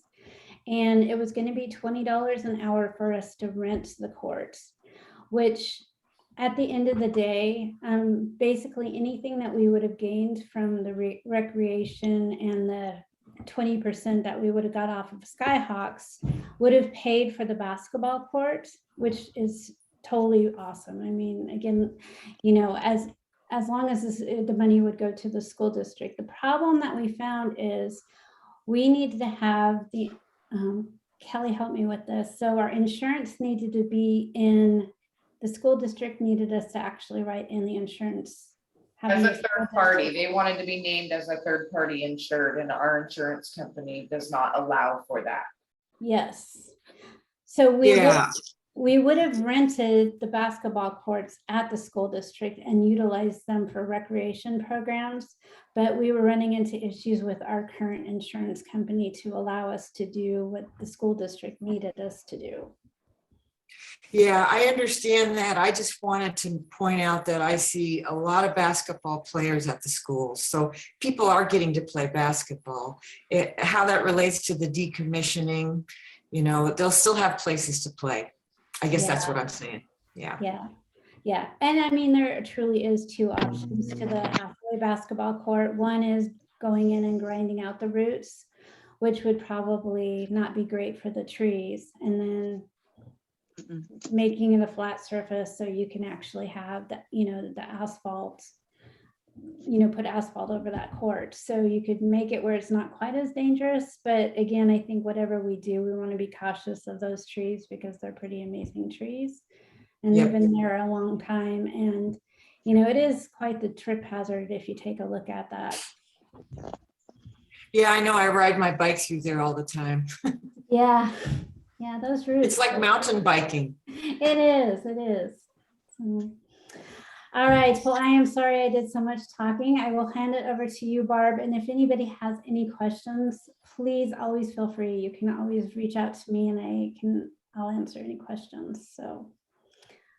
Okay, right. I'm wondering, we've got some people who obviously, you know, want to have a little bit of time here on public comments. Should we move to that section and then come back for ideas for the next meeting?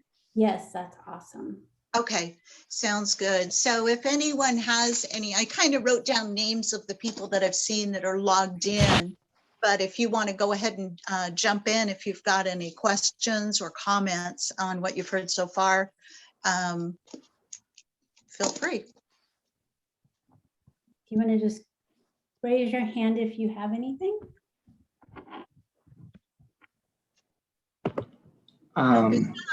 Oh, there it is. Sorry, I didn't raise my hand. I couldn't find the button quick enough. But my name is Jason Rowland. I'm a fellow resident of Washougal, and I just wanted to show my support for the disc golf course. I'm fairly new to Washougal, being here for the last 2 years, and it's been a great way to meet other families. My children have met other children there that are now friends. And just kind of connect with the community. So lots of positive interactions that I've seen there. And it's just it's a really good family entertainment. I think it will really boost the visitorship of the park as well. It also has opportunities for leagues and other community-based events happening there as part of the disc golf course. So thank you, Jason. That's really all I wanted to say. Just show my support for it. And it's been great meeting all the community members there. Thank you, Jason. Amanda, you have your hand raised.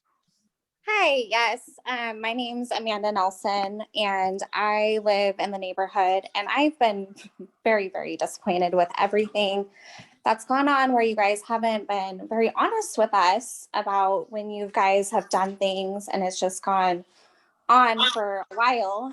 But what's been most disappointing, I think, is where is everyone going to park?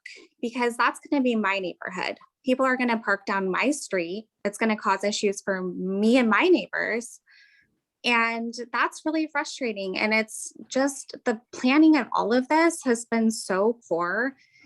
And primarily, it was such a great park to go up and play with my kids, to walk every day, to feel like, oh, I have this awesome opportunity. And now I'm thinking I'm going to have to sell my house because I have people that have been walking across the street, peering into my home.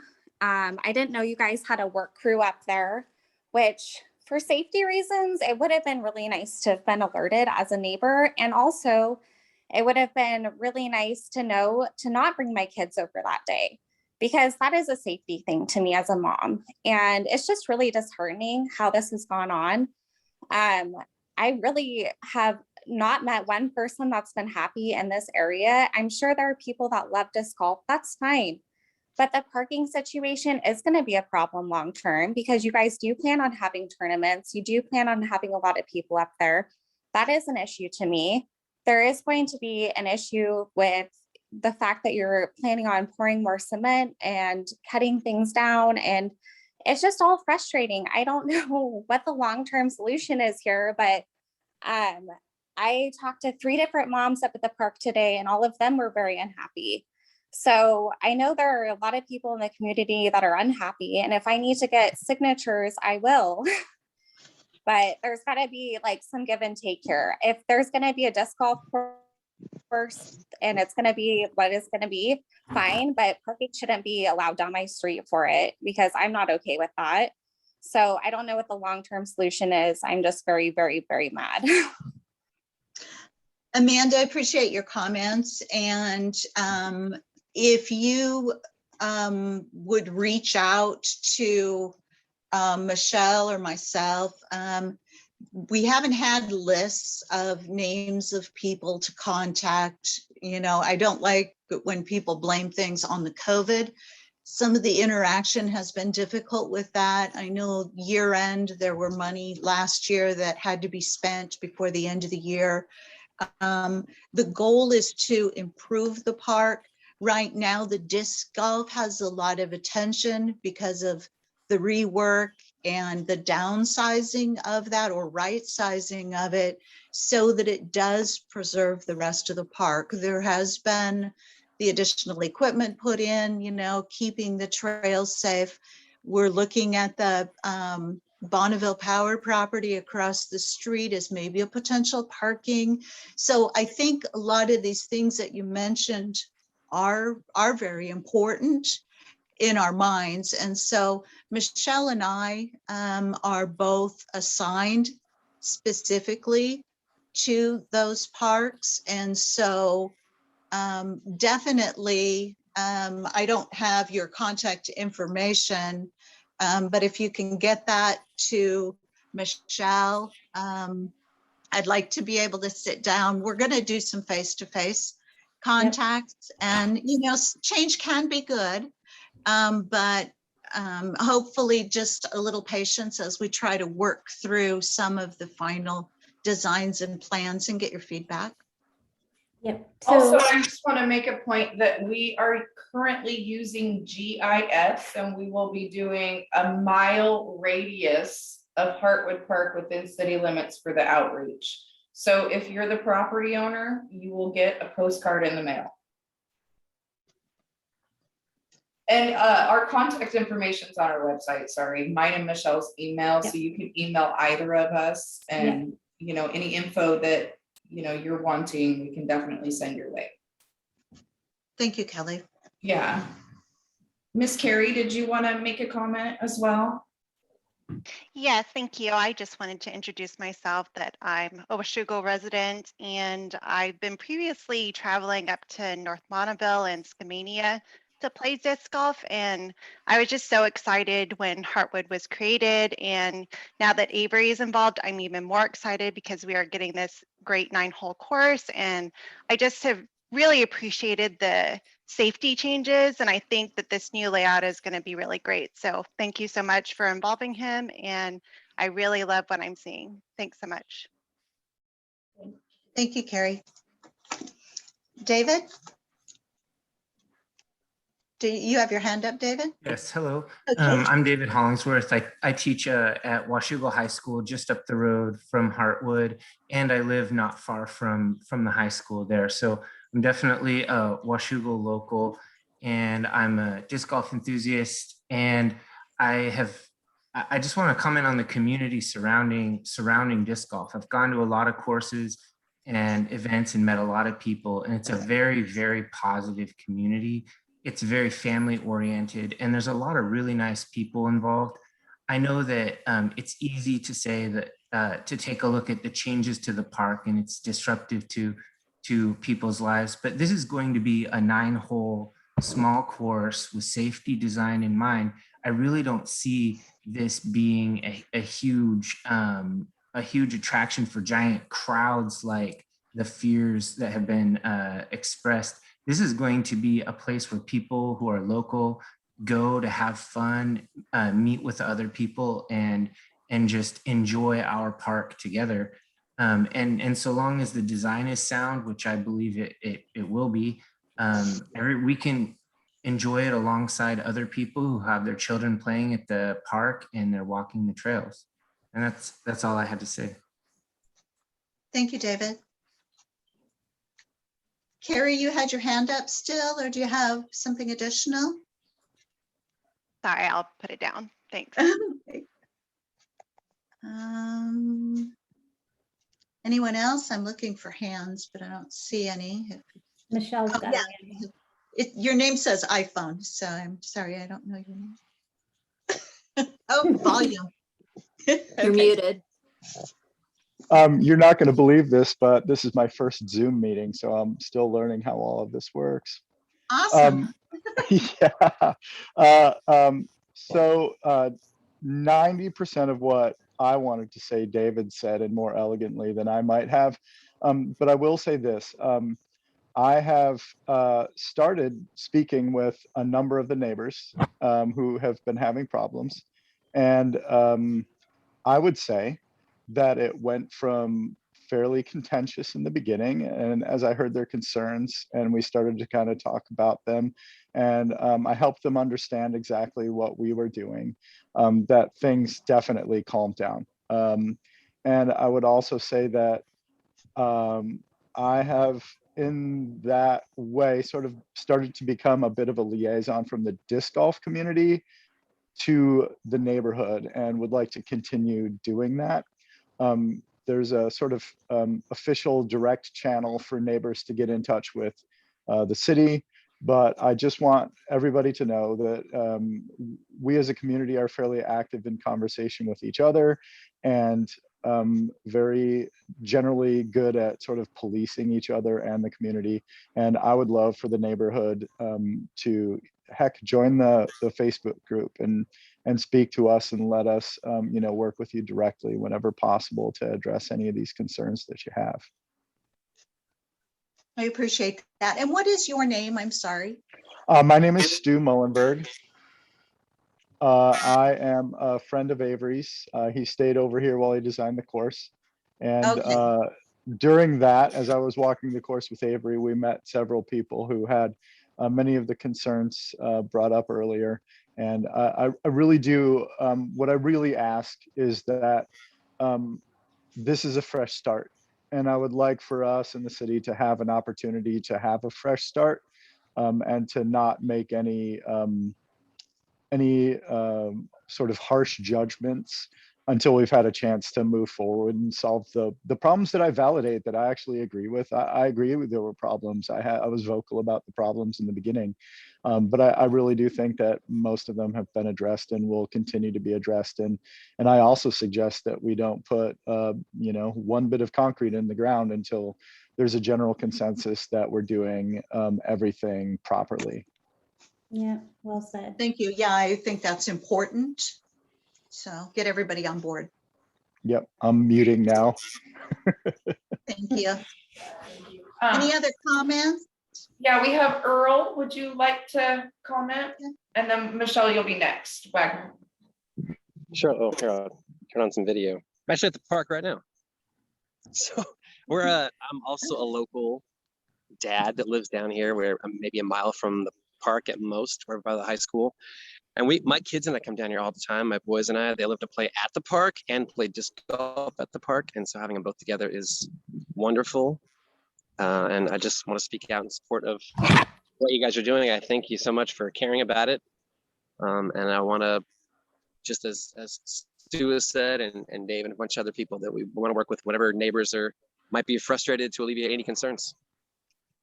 So thank you. Thank you. Thank you, Earl. Michelle Wagner. Yeah, I guess this is for Michelle, right? And maybe you, Kelly. I just want to understand some of the concerns. It sounded like parking was the main concern. Is that what you and Michelle have heard as well? Because it sounds like initially there was design issues and the environment and stuff, and a lot of that was alleviated with the expert designer that we had come in there. But is that what, am I getting that right? That it's Yes, parking is one of the main concerns. I think one of the main concerns, especially because I live up there as well in those neighborhoods.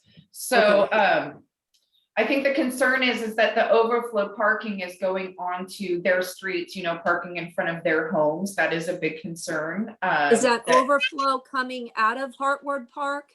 I think so on heavier days. I think maybe some of the neighbors that live more on the U Street, directly across and next to those parks can maybe speak to this a little more. I think it happens more like on the weekends when larger crowds come in and such. I'm not sure if it's such an issue on the weekdays. I have seen it be issue on the weekends. If I'm wrong, please correct me. But it does become an issue because, like all of our parks, it is a continual problem with our parks in Washougal that we do have a parking issue, in the majority of the parks, and this is one of them. It does have a nice, decent size parking lot, but if you've got, a few families up there, let's say 6 families, you're going to start, and each one brings a couple cars, meets folks. Yeah, you're going to have overflow parking. That's going to run. Is there any, and I don't know if this was Michelle or Will, is there any potential for parking expansion up there at all? And is that something that would be considered for what seems to be a weekend issue versus a weekly day Not So right Michelle- now, because all the homes around there are owned. There is, like, Wes Hickey owns the corner right there. But I mean, even if we were to potentially buy part of that, I don't necessarily know that it would actually work for a parking location. It would be difficult to find a spot for extra parking right now. It would be definitely like a future thing that we would need to keep an eye on. So Michelle, across the street is BPA lines. And so we've been researching a little bit because it's kind of a blackberry bushes right now. So if you look right across from our current parking lot, there's BPA lines. And so you can't do a lot of building there. So that's got potential of researching and seeing if that eventually could be parking. I mean, Michelle, you know that Sandy swimming hole continues to have parking up and down the neighborhoods and different things. So, you know, we will continue to do the best we can to research and try to manage any overflow parking issues that we might have.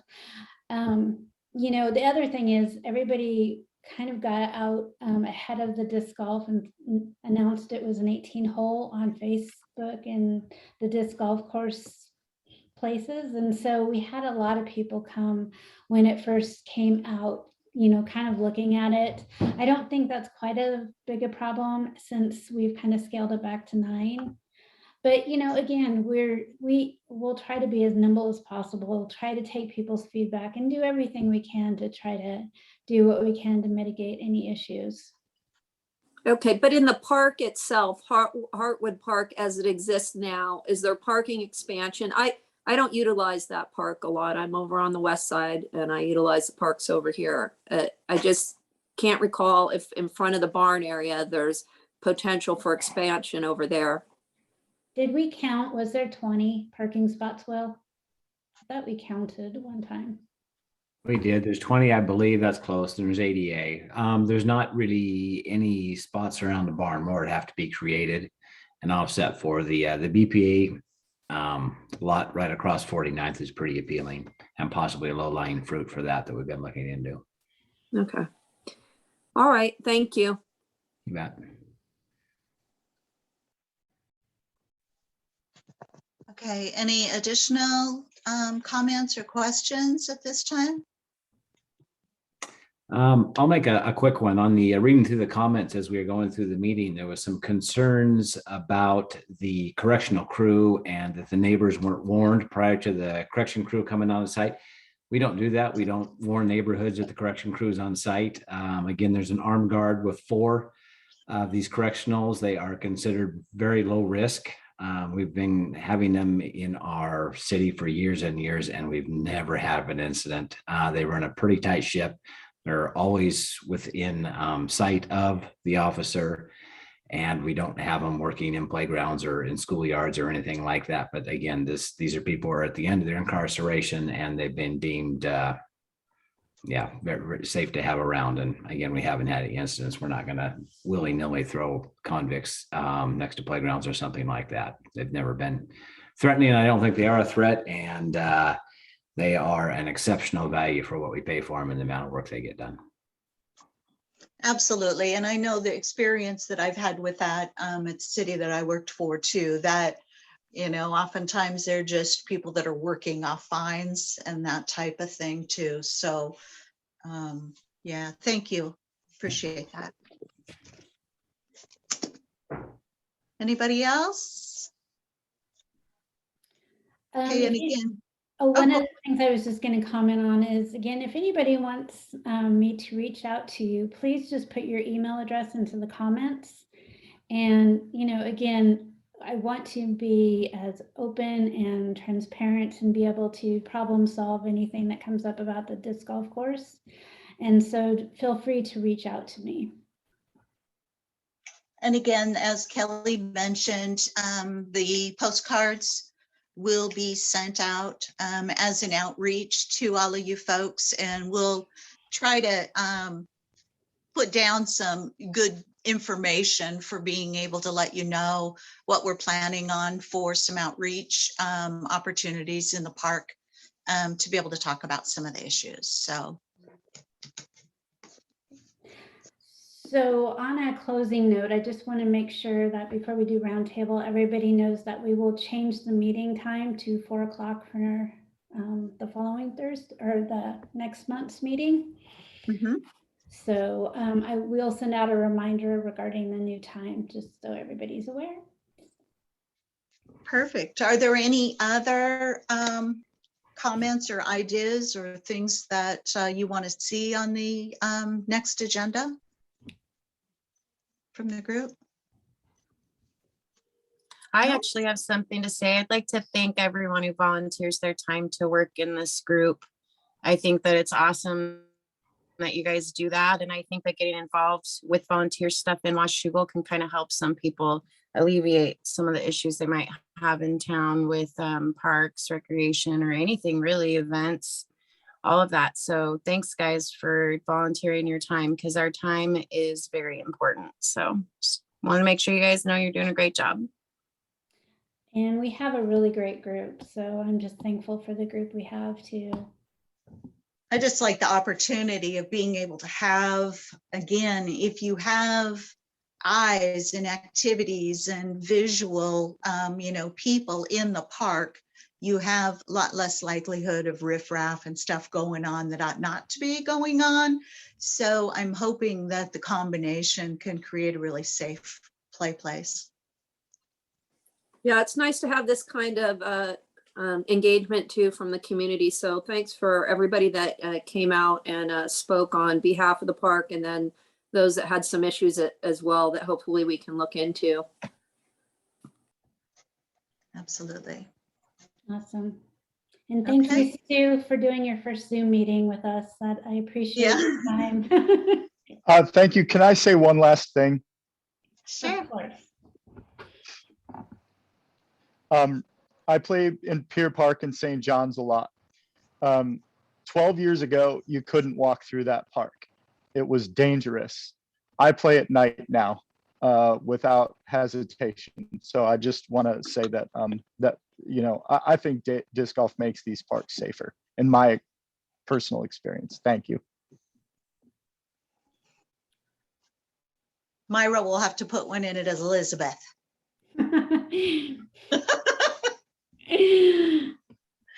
Okay, if there aren't any other comments or recommendations, I'll recommend that we adjourn the meeting. And again, the next meeting is scheduled for October 21st.